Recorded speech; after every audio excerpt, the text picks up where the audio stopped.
नहीं, नमाज जुमा जो होता है इकट्ठा हो गया, जुमा इकट्ठा हो गया। क्योंकि नमाज हम आपकी नमाज पढ़ने से नहीं रोक सकते घर के अंदर, लेकिन आप अगल बगल रेडी थैली वैली सबको बुलाओगे और पढ़वाओगे तो इसका मतलब आपके मन में कुछ ना कुछ षड्यंत्र चल रहा है। তথাকথিত ধর্মনিরপেক্ষ দেশ ভারতে মুসলিমদের উপর আগ্রাসন যেন থামবার নয়। রাস্তায় তো দূর, এবার নিজের বসতবাড়ির চার দেয়ালেও শান্তিতে উপাসনা করার অধিকার কেড়ে নেওয়া হচ্ছে। উত্তরাখণ্ডের ঋষিকেশে জুম্মার নামাজ পড়াকে কেন্দ্র করে একটি মুসলিম পরিবারের উপর চরমভাবে চড়াও হয়েছে উগ্র হিন্দুত্ববাদী সংগঠন বজরং দল।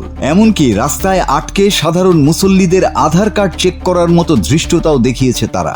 সংখ্যালঘুদের ওপর এই লাগামহীন আগ্রাসনের শেষ কোথায়? নিজের বাড়িতে বসে আল্লাহর ইবাদত করা কি অপরাধ? ভারতের উগ্র হিন্দুত্ববাদীদের কাছে হয়তো তাই। গত ৩রা জুলাই দেরাদুনের ঋষিকেশে মোহাম্মদ ইদ্রিস নামের এক ব্যক্তির বাড়িতে জুম্মার নামাজ শেষে বাড়ি ঘেরাও করে বজরং দলের কর্মীরা। ইদ্রিস পরিবারের দাবি, গত ৬ বছর ধরে প্রশাসনকে জানিয়েই তারা নিজেদের বাড়িতে নামাজ আদায় করছেন, কিন্তু আচমকা সেখানে হানা দেয় উগ্রবাদীরা। বিহার থেকে আসা এক মুসল্লিকে রাস্তায় আটকে জোরপূর্বক তার পরিচয়পত্র ও আধার কার্ড চেক করে এই হিন্দুত্ববাদী গোষ্ঠী, যা স্বাধীন দেশের নাগরিকদের মৌলিক অধিকারের চরম লঙ্ঘন। বজরং দলের খোড়া যুক্তি হলো, ইদ্রিসের বাড়ি নাকি মসজিদে পরিণত করা হচ্ছে এবং ভিন রাজ্য থেকে লোক এনে বসতি করা হচ্ছে। তাদের দাম্ভিক ঘোষণা, ঋষিকেশের মতো পবিত্র শহরে অন্য ধর্মের উপাসনা চলবে না।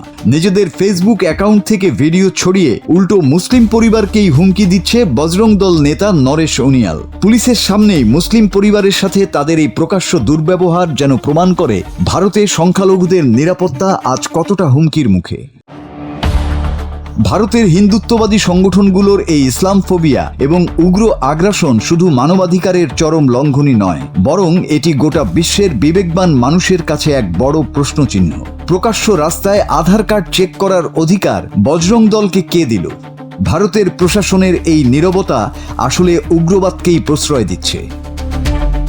মাসুদ হাসান, বাংলা টিভি।